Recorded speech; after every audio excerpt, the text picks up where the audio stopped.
right, welcome to No Narrow Thing. Today we're doing something a little bit different, and we are lucky enough to be able to talk with Jana Mohr today about philosophy and education, especially her work in philosophy for children. Jana is the director and founder of the UW Center for Philosophy for Children. She's also the president of the philosophy learning and teaching organization called Plato. And we're really excited to talk with her today. So let's go to that.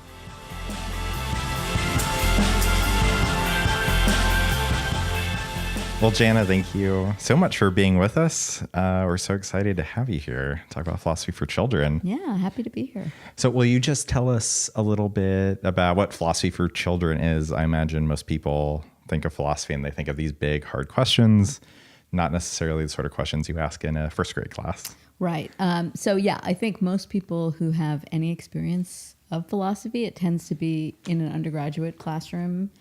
And that really primarily tends to involve looking at the arguments that either the great philosophers or contemporary philosophers have made and trying to understand those arguments and then respond to them. And of course, we don't go into first grade classrooms and try and teach them Descartes' dream argument or something like that. And in fact, philosophy for children really doesn't involve teaching philosophy at all. Really, the point of it is to engage with children about the philosophical questions they're already reflecting about. So we will come in with some kind of a prompt, whether it's a story or an activity, and then follow the conversation based on the children's questions and comments. So, the reason for doing this is that children do tend to wonder a lot about big philosophical questions. And it's interesting. So when you started, you said, people think of philosophy as involving big, complex, difficult questions. And I think that's right. Yeah. But the thing that I think people don't understand or acknowledge is that children are quite capable of engaging with those questions. They're not necessarily capable of engaging with Aristotle's take on those questions, but they are capable of thinking about questions like, what is a good life? Or what is happiness? Or can something exist if it doesn't have a beginning, etc. And because many children are already thinking about some of those questions, having a space in which to talk about these things with other students is really powerful. Because it is an acknowledgement that children are capable of grappling with such serious, difficult questions. And B, it really is one of the few spaces, at least in a school setting, where the point is not to get the one right answer. Because in philosophical inquiry, there isn't one right answer. There are answers that are better than others. And maybe there are final answers to some of these questions. But once we come upon those final answers, then that question ceases to be philosophical, right? Because philosophical questions tend to be questions for which the answers continue to be contestable and open-ended. And so it provides children with this sort of agency, right, about how to explore these questions and what might be possible answers, instead of what is often the case where there's only one answer and they're supposed to get it right. And so it can be a really powerful experience for young people because it engages them in their own thinking about whatever the topic is and really follows their own lead in how to examine the question that's being explored. Yeah, I think that approach is so fascinating because you do get these topics touched on in other classes. An English class might talk about ethics. They might read Crime and Punishment or something and talk about, what's the right thing to do. Right. Other classes do touch on these topics. How would you say the philosophy for children approach differs? Well, I think that what often happens, unfortunately, in classrooms where those questions come up is they don't really get taken up, right? Because it's not part of the lesson plan for the day. And there's actually been some research about this, the complex, big questions that young people ask in, say, high school English classrooms or history classrooms. Often the teachers kind of don't know where to go with that. Yeah. And so they really don't engage with it. So I'm not sure that it's that we who do philosophy for children have some approach that's really different than what you might use in a situation like that. I think it's more that we are very focused on having a philosophical ear and really listening for those questions and comments that raise these big questions, and then being willing to facilitate these kinds of discussions with young people and children. And one of the things that's really different about that from sort of your ordinary classroom, particularly in public schools, is that I don't have the answers either. Right. So I'm not up there as the person who, okay, now I'm going to tell you what free will is now that we've had this discussion, because I don't know. Yeah. And one of the things that's really valuable and exciting and always inspiring about doing this work is that I learn from children all the time who see things frequently with a very fresh perspective and come up with a way of looking at a question or a topic that will sort of make me think about it differently. And that's really rewarding. It's funny that you say that, actually, because even in this podcast, I find myself as an adult thinking that Dustin has the answers to the things that we're talking about because he's the philosopher.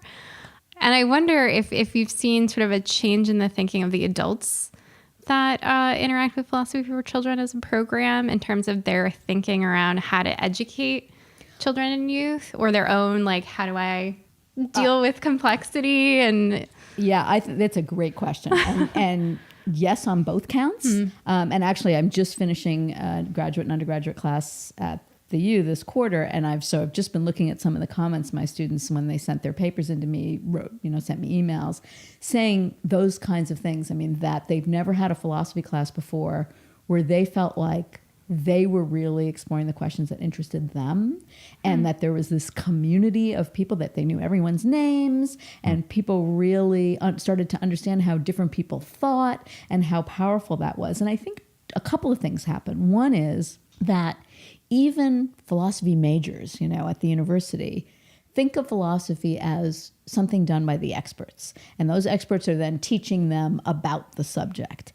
And our work is really trying to kind of reclaim philosophy as something all of us do all the time. And there are obviously different levels at which people do it, right? So there are people who have PhDs in philosophy and they're engaging with the, current work in philosophy at a really high level. But everyone, I think, at some point in your year even, or in your week, thinks about something like, is this the right thing to do? Or is this person really a good friend? Or is this really who I am if I'm going to do whatever this thing I might be doing is? And those are all philosophical questions. But I think people don't think of themselves as engaging in philosophy. And I think that's partly the fault of the discipline, because the discipline has a lot of gatekeeping qualities, which is really too bad, and I think doesn't serve the discipline very well ultimately, because it narrows it and really keeps it smaller and smaller. So I think that's part of it. And I think one of the things people start to discover as they engage in these conversations themselves is that they have really thoughtful things to contribute about many of these questions. I do a monthly PLC, which you missed. It was so great this week. With a group of primarily teachers, but also graduate students and faculty, et cetera. And it's really interesting to watch the emergence of this community coming out of this group. It's about 20 people roughly, and the ways in which many of the teachers are becoming more and more confident about their own philosophical voices. So that's one thing that happens. The other thing that I see happening all the time, and that several of my undergraduates remarked on in the emails they sent me or their papers, is that they start to see children differently. I had several undergraduates actually say to me this quarter in emails or papers that this course made them realize all their biases about children, and that now they see children, they take what children say more seriously, that they really realize that some of the things I talk about, that, when children say thoughtful or serious things, we tend to remark on how cute it is or how adorable they are or how funny it is, or we just think, oh, they can't possibly know what they're talking about. And the students were saying, I realize I thought like that. And being around these students in philosophy classes in the schools really changed that, because I saw how capable they are of thinking about these questions. So, yeah. It's interesting when people talk about interacting with children, that one of the tricks to interacting with a kid is to treat them like an adult and they'll really appreciate it. But I'm not sure it's treating them as adults so much as it is just treating them seriously as like real humans rather than a joke or a cute toy or something like that. Exactly. I mean, what's so weird is that we have, like, we're all developing all the time, right? But we put children in this special place, like your development is all about becoming an adult whenever that happens, or whatever that means, because, who knows, right? And while you're a child, whatever that means, we don't really take you seriously until you start to become like an adult. So our idea of treating you seriously is to treat you like an adult, which seems to me really bizarre when you think about it, right? Yeah. Because any stage of life you're in, you have these unique perspectives or insights that come from whatever it is that's happening in your world. And the same is true for children. And in fact, when you think about it, what happens in childhood is one, if not the most powerful times in our life, because it does shadow us the rest of our lives, right? Who we are as children, or our experiences as children, or how we see the world as children stays with us in powerful ways, and in ways that I think is really different from kind of other parts of our lives. And yet we look at it as a kind of a throwaway stage and good only for turning you into an adult, which is, it's really, I mean, the more I think about it, the more kind of odd it is. I mean, that's so interesting, because when I think of my childhood, I do think of these revelatory moments where I wondered something. I realized I could question my religious beliefs or what I thought my teachers knew. Like, they're not the experts I thought they were. Like moments of like wonder and confusion and kind of terrifying freedom that comes with that. Right. But when I think naturally as adults, when we look at children, we don't even think of them as capable of having those sorts of moments. When those are some of the most emotional moments of your life is when you first wonder something like that. It's like how we forget this. Like, we look at kids and we forget, like, we were all children, right? So we know this is the case, but yet when we talk to children, we don't acknowledge that. I wonder too if the flip side of that, reading some of the posts on your blog, I was struck by how, philosophy for children works because it taps into their natural sort of sense of wonderment, etc. And part of being a quote unquote adult is actually cutting yourself off from, allowing yourself to wonder, to be curious in that same way. So I was thinking, if philosophy for children actually could stymie that sort of that separation between childhood and adulthood, or at least help adults be more curious and have a sense of wonder about the world in a way that we're not usually allowed to. Yeah, and I think, one of the things that I think is really important about the work is that it also gives children the message that wondering is a really valuable thing to do and an important way to spend your time, because I think we get the message as children or young people that we should move on from that and focus on, what job we're going to get or whatever. Yes. And I think wondering is a really fundamental part of being a human being. And why would you want to give that up, right? Yeah. And maybe one of the things that happens when you're an adult, or as you become an adult, is you start to be afraid of sounding naive or making a mistake or not sounding smart enough. Yeah. And so the playfulness with ideas that comes with wondering starts to become something that's a little scary for adults, right? One of the things that I love about working with kids is constantly I will hear kids say things like, now that I hear Dustin say that, I think I've changed my mind about that. Yeah. I think I was wrong about it. And they're just so willing to do that without any worry about, if that's like a shameful things or shows that they weren't smart enough. They don't care about that at all, at least not until, maybe age 11 or 12. But before that, between 5 and 11, they are just really willing to throw themselves into thinking about something without worrying about that. And I think maybe there's really a connection between wonder and sort of self-consciousness about, how, sophisticated you sound or whatever. That's so true. I think there's this also worry about like being caught Yeah. as an adult. Yes. Being called out or caught in some way as not knowing something, not Right. being in the in Yeah. in a way that kids don't necessarily have. Yep. Which is neat. Which is bad also about the way that we treat it, our adults and adulthood. And I think the more that I work with children, the more it's freed me to feel really comfortable when someone's talking and I don't know what I have no idea what they're talking about, to say, excuse me, I don't know anything about that. Could you explain what you mean? And like, I mean, I'm not worried. Like, maybe I should know it, but I don't. So, Yeah. I mean, it should be a prototypical philosophical skill. This humility of, if there's the original image of a person we want to be like, it's Socrates, who can say, well, I know that I don't know this, and I'll admit it. right. But that doesn't feel like anyone I know. Certainly not in graduate programs. Graduate programs, not professors, certainly not undergrads, which reach a peak of arrogance at a certain Right. point.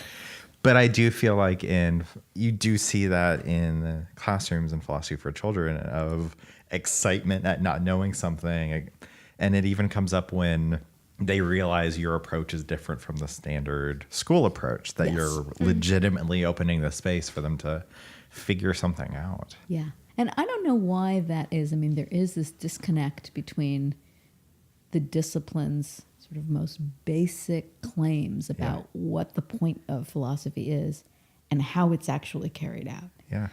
And, yeah. I mean, when I was a graduate student, one of the things that saved me was philosophy for children, because I felt like so much of the time I was in these classrooms with everyone posturing to show how philosophically sophisticated they were. Yeah. And it was just not very interesting. I thought, I mean, yeah. I felt the same way. So there was my idea as an undergrad of what philosophy was. And it was just like the perfect endeavor. I was like, this is the coolest thing. Mm-hmm. And then getting into the actual profession of it, and it was alienating. I was like, this isn't this sort of exciting, wondering, inquiry-based project that I was hoping for. I met you, I got into philosophy for children, and I feel like I found that again. What was how did you get into philosophy for children? So I mean, kind of a few things happened. Before I was a graduate student, well, actually, while I was a graduate student, and before and while I was a full-time lawyer. And I did a lot of work with women and children, and got really interested in how to empower children to take control themselves over what was happening in their lives. Because the work I was doing, which tended to involve primarily domestic violence and family violence, the law could come in and try and fix situations. The law wasn't really capable of empowering individual children to move on from whatever it was they were facing with some greater sense of autonomy and ability to trust their perspectives about what was happening, and trust their ability to do something about it, right?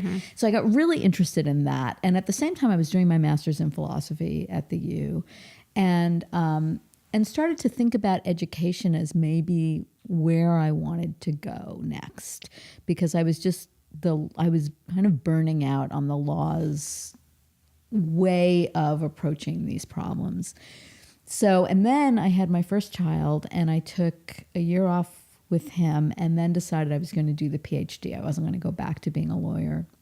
And while I was working on the dissertation, so at that point I was starting the dissertation. I'd already done the master's, and I was doing my dissertation in philosophy of law. And a couple of things happened. I read Gareth Matthews' book, Philosophy of Childhood, which was really a revelation for me, and he had been a professor of mine. So I got in touch with him and said, I'm really interested in this. And he was the loveliest man. I don't know if you ever met him. He was the just most gentle, lovely, caring person, and completely devoid of philosophical arrogance. I mean, so he introduced me to all these people. It was sort of like, you should get involved with these people. He introduced me to Matt Lippman and various other people. And so that was happening on the one hand, and I started to just look at that work and think about it. It was very new to me. And then the other thing that was happening is my oldest son by then I had two I have 3 boys. By then I had 2 of them. My oldest was about 4 when I finished the PhD. And he was starting to ask these questions, right? Are numbers real? Can you be happy and sad at the same time? And it was, and of course, I recognized that these were philosophical questions and started to think about whether philosophy was something children could do. And I think it was right around that time I read Gary's book. And so I asked Will's kindergarten teacher, or maybe it was preschool. I think it was preschool. If I could come in and do a little philosophy session with the children.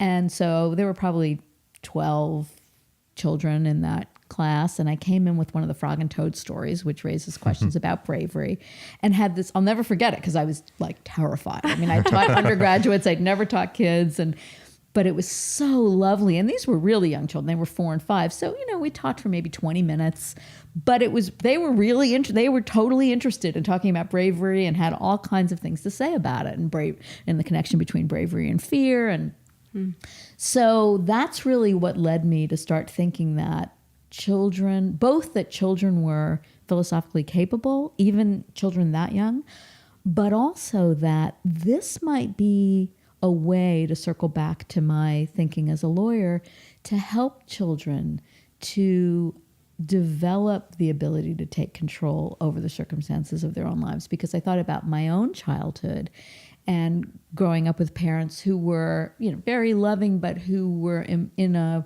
world and a lifestyle that I knew pretty early was not going to be for me. And that one of the things that made a big difference for me was really trusting my own judgment about what I saw and what I wanted, and being confident about articulating that both for myself and to other people. And that ability to reason through a problem, to recognize what assumptions you're making, to kind of question yourself and really feel confident about your own way of seeing the world.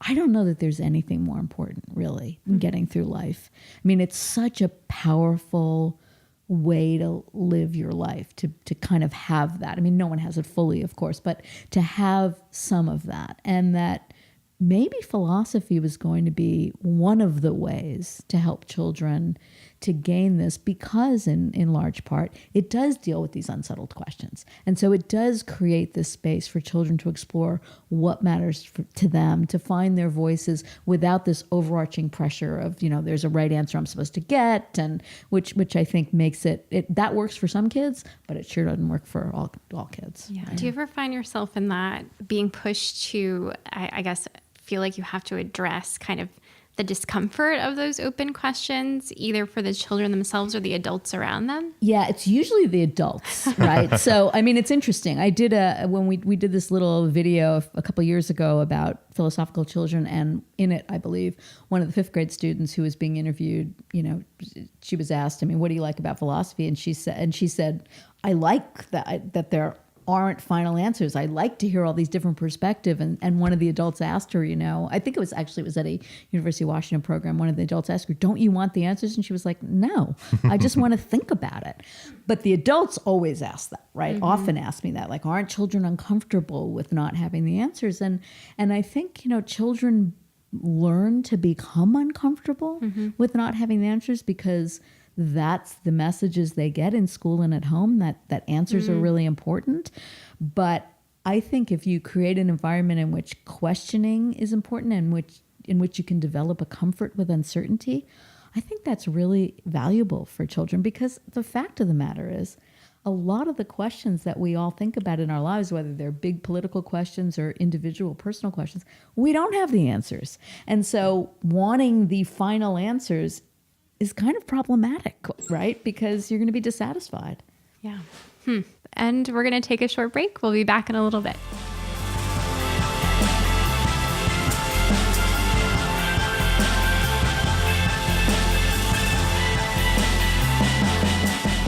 We're back. And to follow up on what we were just talking about, which was the discomfort people can feel with ambiguity, I'm wondering a little bit about the nature of philosophical questions, which can be sort of controversial topics, touchy topics. How do you navigate that when you're talking about things like murder or stealing. Right. Well, all of these topics do come up, and sometimes it is sticky. And it's interesting because I often find, especially if it's a classroom I haven't been in for a long time, that the teacher's a little anxious at when, a certain topic comes up, like, should we shut this down? But I tend to not to do that. I mean, I tend to really go with where the kids want to take the conversation within this framework, right? That we're, at the beginning, we usually create some rules for how we're going to do philosophy together. So, and the children often suggest it includes things like listening to each other and respecting what each other has to say. So we have that framework, as well as giving reasons, the best reasons we can come up with for what it is we want to say. So that framework really helps. So you don't just get, the kind of shouting matches that you see on, television news or whatever, news shows or whatever, right? So it's not like that. But, particularly since the last presidential election, there's been a lot of talk that comes up from the children about the political situation. A lot of the schools in which we teach in Seattle, there are a lot of immigrant children. So there's been some anxiety about the current political situation in their families and for them personally.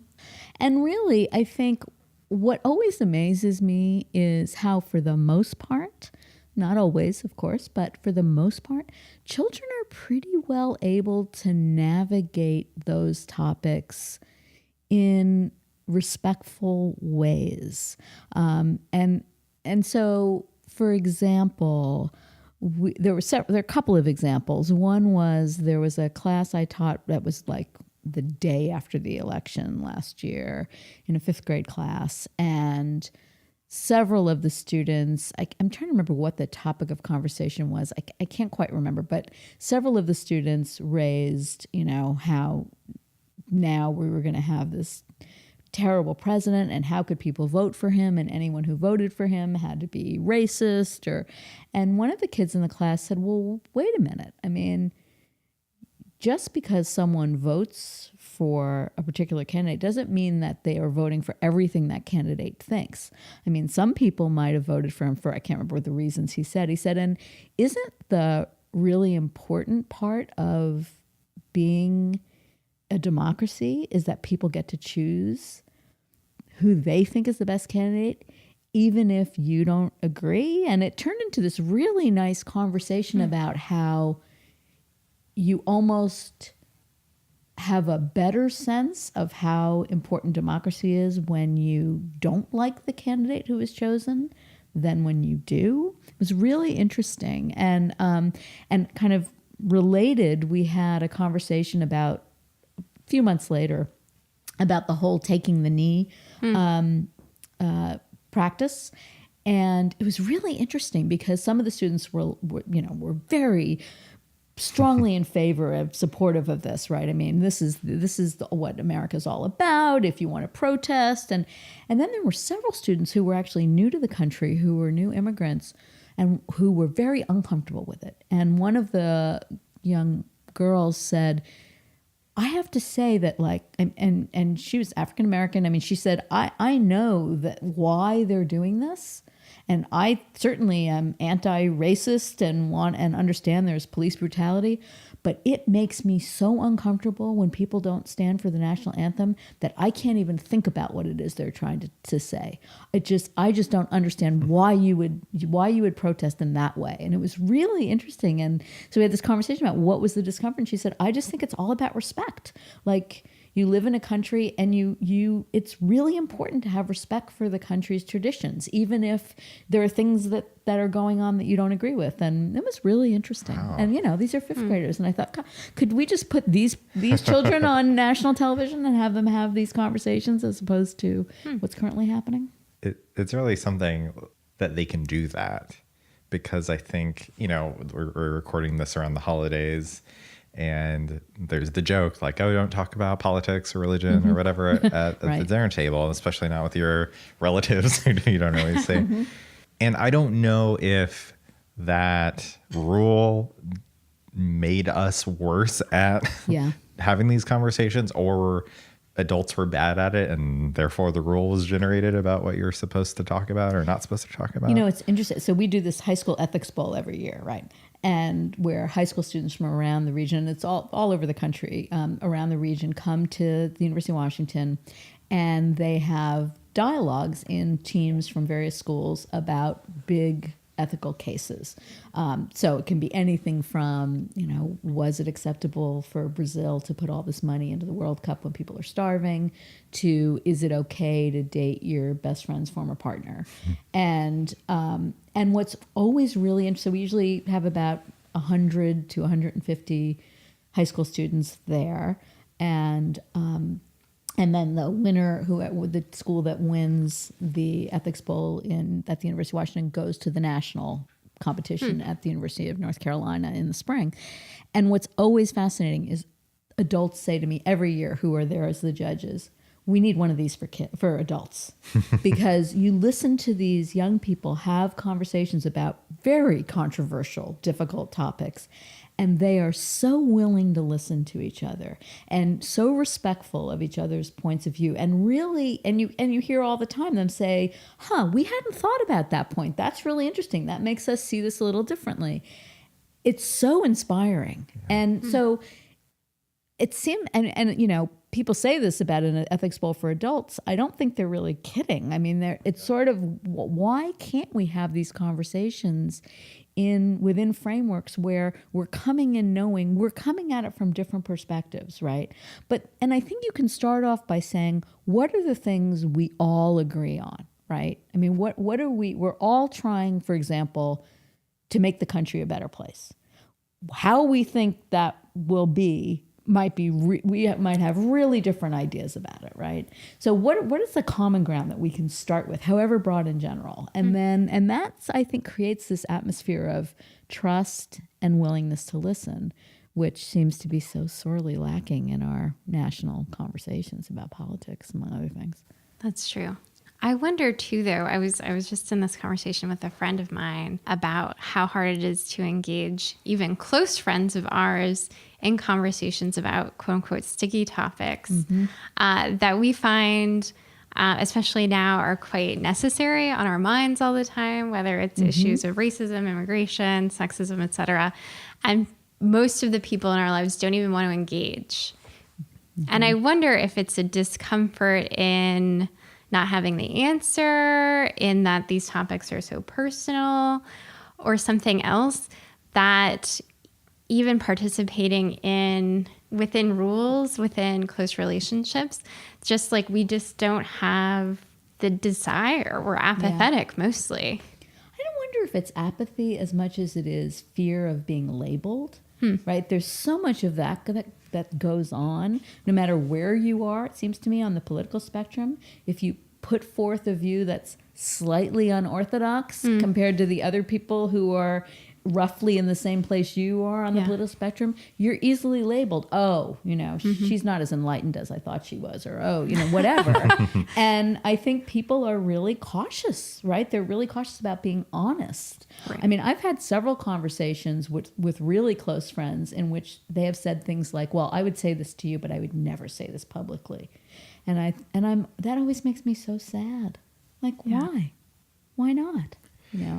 And I think the other piece of that is the whole social media thing, right? Which we haven't really talked about, but the effect of people, if they really do put their views out there in a really public way, that can be a pretty painful experience, right? And scary, because there's really a lot of this sort of anonymous, I wouldn't call it a community because it's not a community, this anonymous, kind of amorphous framework that's created by social media where people feel really comfortable saying the most awful things to one another, right? In ways they would never do that if they were sitting in a room with other people.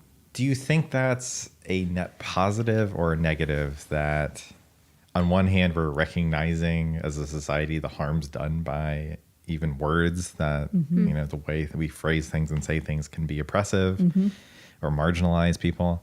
At the same time, for people to fear putting out a provisional stance is also not ideal. Right. And so, as someone who's concerned with justice and not harming people while at the same time valuing dialogue among competing positions, what do we do? Especially when we don't have good models out there in the public sphere of how to have respectful yet challenging conversations. And I mean, I think in part that's all about trust, right? Because that's when you're in some kind of an environment where you really trust that people are going to try and listen to each other without prejudging or immediately judging someone because they haven't used the right language, or they're putting forth, just thinking out loud, putting forth a point of view that might be controversial.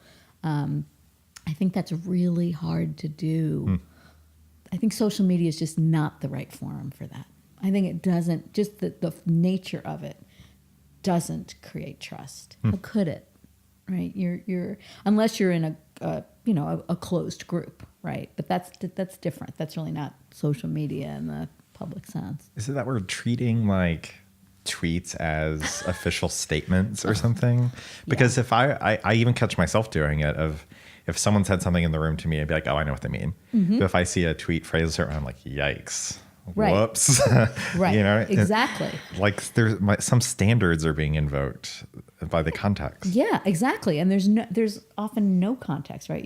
There's just it's like anything else. You say something in a room in the middle of a conversation that carries itself in a certain way, and then you put it as itself in a statement in a newspaper article or on, in a tweet or whatever. Yeah. And it sounds really different. Yeah.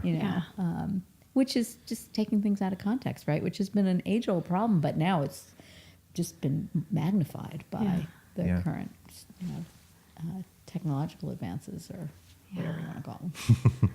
And I think that the way that social media and communicating through technology, those norms are actually seem to be coming into more of our in-person conversational norms and behaviors too, in a way that isn't necessarily always positive.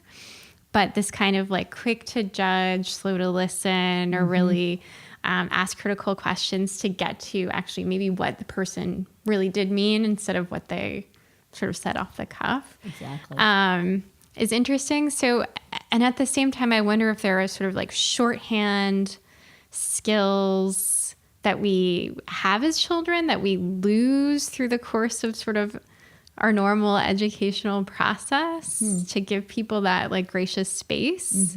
But I observe it all the time in meetings, both personally and professionally. This like, oh, why did you say that? That's stupid. Right. And I mean, I don't want to idealize children, right? Because I think plenty of that goes on between children too. But I think there is. I think part of that, I don't know that the answer to this necessarily, or a way of looking at this, has to do so much with children and adults. I think it has to do more with being in a space with other people where there's some kind of environment created that of trust and respect, and not being in such a space. And I think that really, to me, is the difference, not so much the age of the people involved or whatever. And I think it's a good thing that we are, at least many of us in our society, are trying to be more careful about language, are trying to really think about where words come from and how they might affect people who are different than we are. But I also think that there's a balance between that sort of sensitivity and being quick to label someone based on them using language or putting things in ways that really strikes the wrong chord with you personally. And I think, again, it's about trust, right? It's about being able to say to someone, so when you say that, I hear this. Is that what you mean? Which is different than saying, oh, you must be, a misogynist or whatever, right? I mean, this is something we've talked about in going into this podcast, and I think has a lot of connection with philosophy for children, which is the idea that doing philosophy live is messy and it's tentative, and you go down, avenues that don't always work, and you realize you said something totally false you don't agree with. Yeah. And So in some ways, our standards of accountability about the statements people make, the norms have to be different for a philosophical question because it's hard and you have to stumble around because that's part of the process of philosophical And work. part of the way I think that happens that's healthy is to have, and we have this in the PLC with, which is all adults, people sort of putting forth an idea. I mean, it happens to me all the time, and then listening and thinking, okay, wait a minute, that's completely wrong what I just said. That can't be right. And being able to say, so now that I'm thinking about this, I'm realizing that this actually really doesn't make sense because such and such. And that, I think that kind of environment where you're really willing to do that makes for change. I mean, that really does create a space in which people can sort of puzzle things out loud without feeling like they're making some final statement about it that they're going to be held accountable for. Because you can't think with other people if that's what you're doing. And I mean, it's sort of more, I think, like how scientists work, right? They're trying to work together on a problem, and there's all kinds of possibilities thrown out, most of which won't end up going anywhere, right? Yeah, even realizing you don't agree with something you said a minute ago is a discovery. It's not a loss. You've figured something out. Exactly. Yeah. So 2 clarifying questions for me. What is the PLC? And if it sounds like both sort of philosophy for children and the PLC succeed because it creates spaces of trust and relationship from which to have these sort of dialogues and come to conclusions together, not in competition, but in collaboration. And if traditional academia and traditional sort of American educational spaces do not do that, how do we spread those best behaviors into sort of traditional spaces of development? So the first question is easier to answer than the second. And sorry about that. I try not to use little jargony acronyms, but the PLC is, so we've been doing this monthly workshop for teachers that we've been doing for a long time. For quite a number of years, we would do it in individual schools. So we'd come into the school once a month and work with a group of teachers in that school doing a philosophy session. Cool. We started this year doing it at the University of Washington as a way of allowing more teachers to participate, bringing in different teachers who get to know each other, and it's been really great. And so PLC stands for Professional Learning Community, which is a term that teachers use. Gotcha. So they get clock hours for this, and it's a kind of a continuing education sort of thing. Gotcha. Very cool. Yeah. So that's what that is. In terms of how to move more collaborative, open-ended spaces of trust and listening and respect into the institutions around us, of course, that's a huge question. I will say that, at least in Seattle, I see most of the classrooms into which I go, almost all of which are public schools, pretty big classrooms, 5th grade, 28 to 30-something kids, as spaces where the teachers are working on that all the time, are really, against great odds, right? Because we're living in a time where there's a lot of pressure on them to meet certain standards, to have certain testing results, et cetera. But at the same time that they're trying to manage all of that, they are dealing with students who are from very diverse backgrounds, really trying to create communities of learning. Teachers know better than anyone that in a classroom, if you don't have a community of respect and trust, it's going to be hard for anyone to learn anything. And I don't think this is not new to philosophy for children. It's not, this is something good classroom teachers have known for a very long time and work very hard at. Now, whether that's going on in Congress and other political institutions, that's a whole different question. Well, let's take a break and we'll be right back.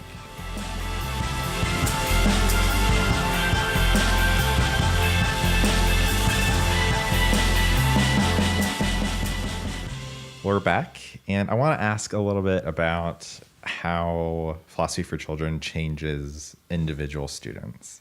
They're in a typical school. They go to class, they take their tests. A philosopher comes in and changes everything, presumably, for them. How does it change them? Well, so first I would say I'm not sure it changes everything for Yeah. them, and I'm not sure it changes anything for everyone. Yeah. But I think there are students who have really powerful transformative experiences engaging with this. And I actually will hear sometimes, we do these events twice a year now for parents, where parents and kids come and we have these conversations about philosophy in mixed groups of parents and children. It's really fun. And I've several times had parents show up who've said to me, you know, my child had philosophy with you 6 years ago when he was in 5th grade and he's now a junior at Garfield or whatever. And it was like one of the best things that ever happened to him, because he found a place where, I mean, this is typically the kind of thing I hear, where that allowed him to realize that the questions he thinks about all the time, it isn't just him. That other people are thinking about these questions. And so that's one thing that happens. The other thing that I've had several students tell me is that it gave them more confidence in their own thinking, so more willingness to sort of put themselves out there with stating a point of view and trusting that they had good reason for their points of view. So I think those are the two things that I see. The other thing that we hear, you know, anecdotal stories. We are in the midst of doing a couple of more focused studies, but we hear anecdotal stories from teachers about diminished conflict. So for example, we'll hear things like one teacher told me, I don't know, a year or two ago, this was in a 2nd grade class. She said that she was hearing her students out in the playground when they disagreed saying things like, well, that's your view. I have a different view. She said it was like right out of philosophy. And it was really different than, you know, you're stupid. And so I think there is some of that. I mean, we try to help cultivate that in the classroom, to help students see that you can have a different point of view from someone else, and it doesn't mean one of you has to be wrong and the other right, that actually there are many ways to see the world, and all these different points of view add up to a pretty rich perspective. You don't need to hold on to just one of them as if it's the only possibility. So what that makes me think of is one thing that I've learned through this is that I've conflated philosophical education with sort of moral education, and this idea that learning philosophy or philosophical inquiry as a skill will help you be a more ethical, moral person, which it doesn't sound like that's your position either. Well, so I was just having this conversation with someone actually who asked me, I think it was an interview I did recently, who asked me just that. Do you think an ethical education leads to someone being a more moral person? And I'm not sure this answer is fully or as well considered as I would like it to be, but at least provisionally, I would say that I think there's something really powerful and character building about learning how to think through moral problems. So actually engaging with the problems themselves, especially if there are problems that are personally relevant to you, and thinking through them with other people.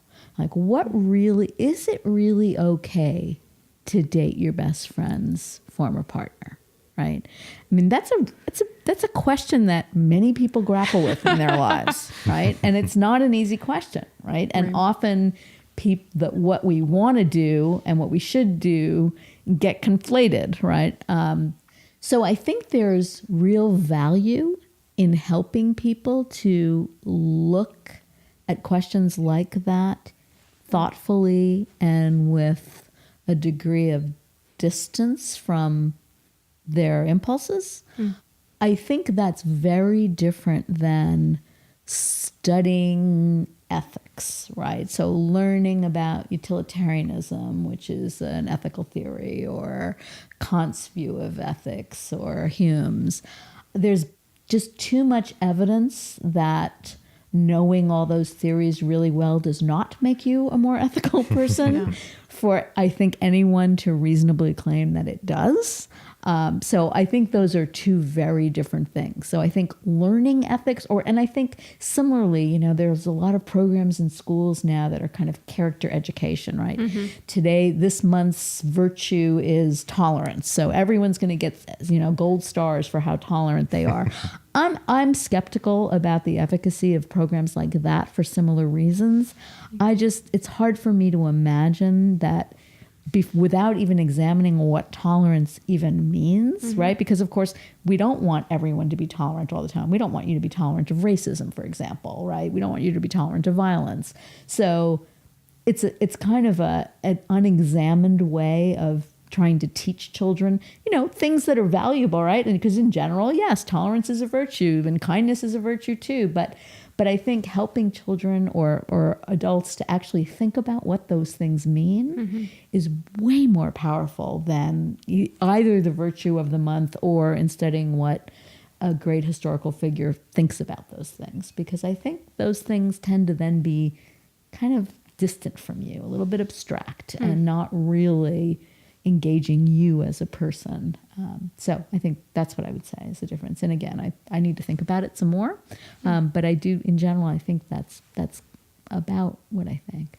On that subject of reasoning through moral questions, I sometimes can detect a tension between the philosophical method of inquiry, of questioning everything and thinking things through, and the autocratic strain in schools, which these are the rules, you follow them. You ask me why, I'm going to tell you that's just the way it is. Right. Follow the rules. Right. What do you think about that? Is that a tension? How do you navigate it? I think it is a tension. I think it's a tension more in some schools and some classrooms than in others. And I think that, at least for us, being not full-time classroom teachers, but people who come into a school and create this space with children, say once a week over the course of the school year, I think all we can reasonably do is create a space that's different from that. Yeah. And that is focused on giving children agency, on sort of seeing whether having the children, for example, create the rules themselves becomes a more powerful experience for them in terms of actually having those rules mean something other than, they won't get to go to recess if they don't follow them.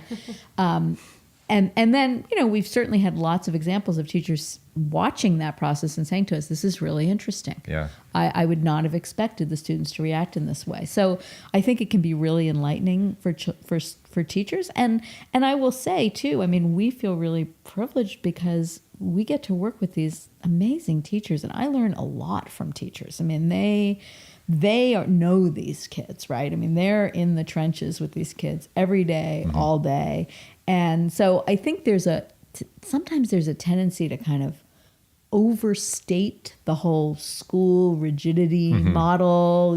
School's a place where you're supposed to know the answers and kids are oppressed. And I think that's a caricature, at least in my experience. So, yeah. That's good to know as someone who hasn't been in primary school for a while. Because that's sort of my memory. Schools have changed a lot, at least. For me, when I walk into a classroom, it's both the way the students are seated, the sort of project-based learning that's going on, the collaborative education that's happening. There's all kinds of things happening in classrooms now that are really have changed quite a bit over the last, say, 20 years. That's good. Yeah. Oh boy, 20 years. That makes me feel old. Part of what this is making me thinking of, and sorry, and this is a bit of an aside, was so I went to Garfield and we had this program called Cultural Relations. And it was a time when students took charge of the classroom for like 2 class periods during 1 week of time and got to pose these questions like, is abortion unethical? Things about religion and kind of topics that were on kids' minds, I guess. And pretty much every conversation I remember being in completely devolved into like attacking other students. So rather than being actually a time for us to learn from different perspectives and cultures, it became mostly like, oh, let's try to single out this one kid who seems kind of conservative. Wow. Wow. Yeah, which, I mean, it just makes Sounds like me it sad. wasn't the most well-managed idea. No, no, it was not. But sadly, I think it was a missed opportunity. Yeah. Because I think that I think conversations like that need to be moderated. Mm-hmm. You can't just have it be a free-for-all. And so if you have someone who's a skilled moderator, I think those could have been really, really strong and helpful experiences, but it sounds like that wasn't happening. Yes. Yeah. No, it was not. But that makes me think, are there other things that you've observed where maybe a philosophical sort of education in childhood or at some period of a youth's time in school, where it's obvious that they haven't developed those skills, or with those skills, the conversation might be different. They might be better moderators or facilitators or something like that. Well, I mean, there's all kinds of things in life, right, that we see every day that are great examples of that. The way people talk to each other, talk over each other, don't really listen to what the person with whom they're talking has to say, caricature what they're saying. Because one of the things we really push students on is you have to be, if you're disagreeing with someone's view, you have to be able to present it as positively and charitably as possible, right? You have to really see the view in its best light, and then you can provide reasons why you think it's wrong. But you can't caricature it so that, anyone would think it was wrong, right? And that's what happens all the time now, right? So we're not really taking seriously other points of view. We're really trying to think about them. We're just knocking them down. That's kind of, it's more like bowling than it is like philosophy. That makes me think that actually maybe some of the problem is that we're in such a hyper competitive culture. So where it's actually would be against the sort of our hyper productive capitalist grain to create spaces of trust and grace and relationship to have these conversations. I wonder about that. People say that sometimes, and I'm a little bit skeptical, I guess, because it seems to me that the diminishment of public civility has had a much shorter life than capitalism and democracy, and that there used to be, I think, way more disinclination to be disrespectful, to, yell down the other side. That really, I think, so I'm not sure that what's happening is happening just in capitalist democracies either, because we see it all over the world, in all kinds of systems. So I think, I don't think, I guess I don't see that it's the hyper competitiveness that necessarily is the issue, as much as just the breakdown of sort of community ties, right? Of commitment and loyalty to a larger community than the people who think just like you. And I think social media and the whole internet sort of being able to curate what news you see so that it only echoes what you already think, all of those things. It used to be, I guess in the 50s and 60s maybe, everybody watched Walter Cronkite, right? No matter what your political views were, everyone trusted that what he was saying was not fake news. And even if it was news they didn't like, people all sort of trusted that. There was kind of this, and that doesn't exist anymore. Right? We don't have anything like that I can think of, where there's sort of universal, not universal, but near universal confidence that what you're being told by this particular source is likely to be accurate.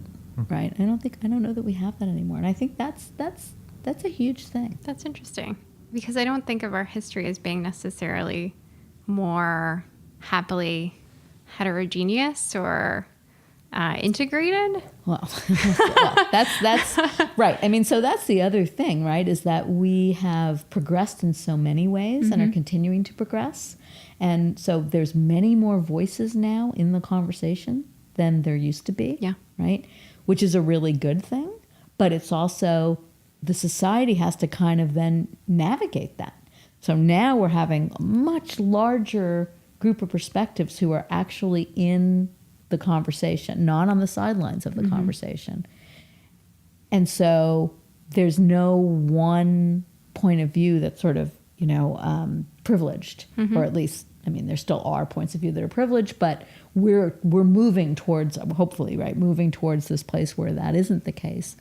And so then how do you navigate that, right? How do you navigate so it's not the Garfield free-for-all?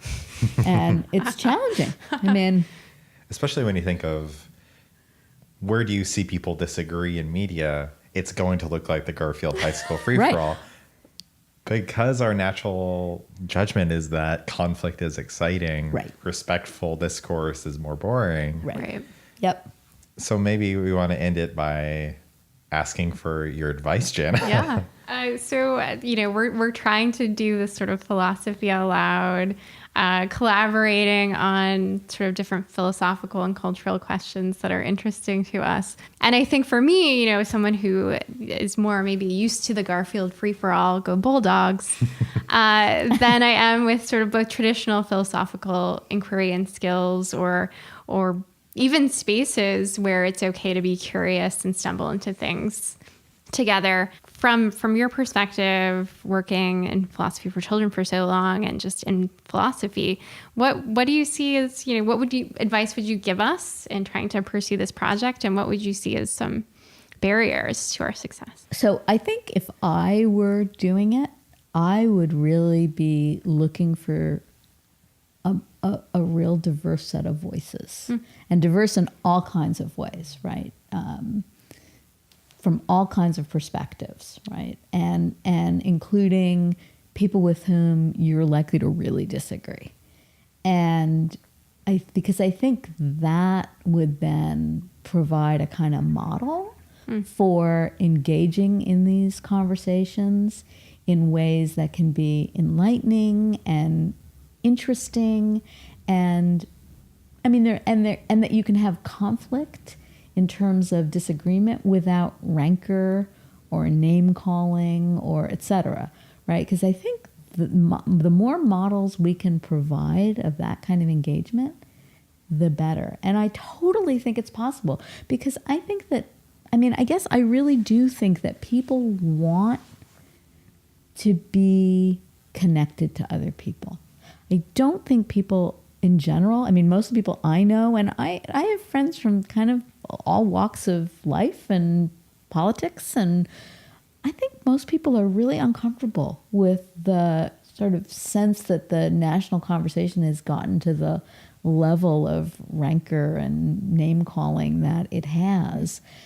And I think about like what happened this week, right, where there was this simple little episode of Joe Biden talking to Meghan McCain about their joint experience dealing with people they love and brain cancer, and how moved people were by that, right? How people have been writing in, like thousands of people who were really moved. Why were they moved? Because they see two people who generally disagree about most things making a real, genuine connection. And I think that that's really powerful for people for a reason. Well, we appreciate it. And thank you so much for being with us. Is there anything you would like to promote or send people to if they want to learn more? So the only thing that that comes to my mind is I'm a big advocate of parents and grandparents spending time engaging philosophically with your own children. I found with my own 3 sons, who are now all in their 20s, that having had lots of time in which we sort of thought about big questions together really strengthened our relationship in ways that I couldn't have even imagined then. And so I would say on our website, there's a page that are resources for parents and grandparents, and I would really encourage people to look at that, to go to some of the links. We have lists of picture books on our website and ideas for what questions they might raise with your kids. And if you're in Seattle, we do these events for parents, which are always on our website. If people get in touch on the website, they can become part of the mailing list and get more information. So those are the things that that are, I think, most on my mind at the moment. That's the Center for Philosophy for Children website, right? Yes. Okay. they can just Google that and they'll find it. Yes, really it's quick. right. It's yeah. Great. Yeah. Well, thank you so much. Yeah, thanks. You're welcome.